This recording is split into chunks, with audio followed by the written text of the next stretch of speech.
Madame, voulez-vous que je vous parle net? De vos façons d'agir, je suis mal satisfait. Contre elle, dans mon cœur, trop de bile s'assemble, et je sens qu'il faudra que nous rompions ensemble.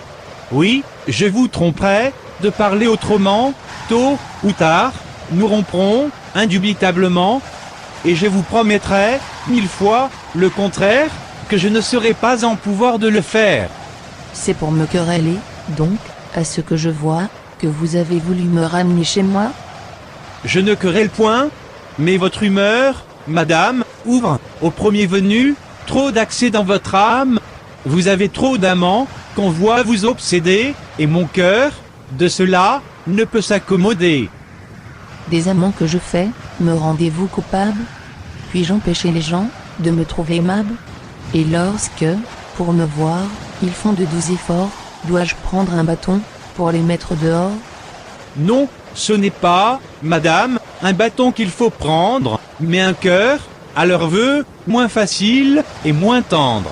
Je sais que vos appas vous suivent en tous lieux, mais votre accueil retient ce qu'attirent vos yeux, et sa douceur offerte à qui vous rend les armes, achève, sur les cœurs, l'ouvrage de vos charmes.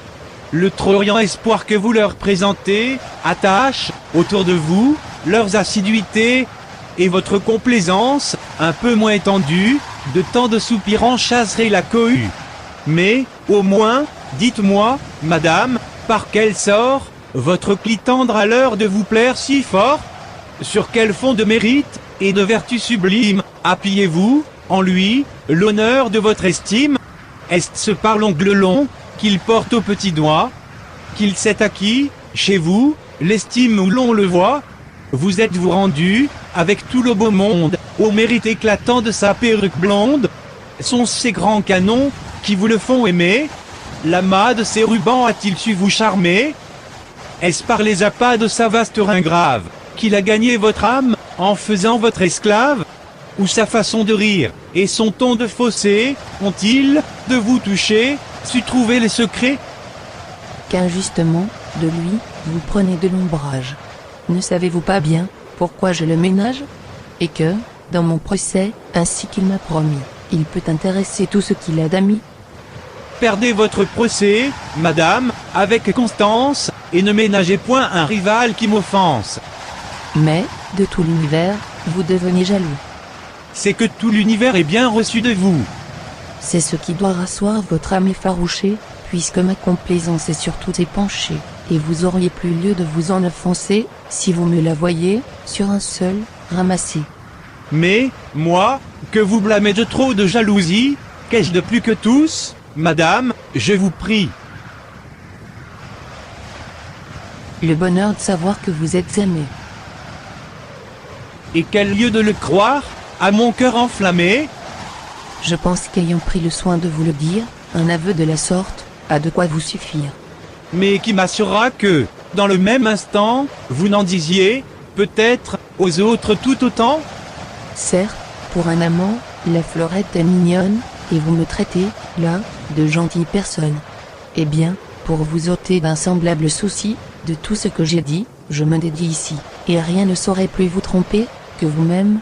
Soyez content. Morbleu, faut-il que je vous aime? Ah! Que si, de vos mains, je rattrape mon cœur, je bénirai le ciel, de ce rare bonheur. Je ne le scelle pas, et je fais tout mon possible à rompre, de ce cœur, l'attachement terrible, mais mes plus grands efforts n'ont rien fait, jusqu'ici, et c'est, pour mes péchés, que je vous aime ainsi. Il est vrai, votre ardeur est, pour moi, sans seconde.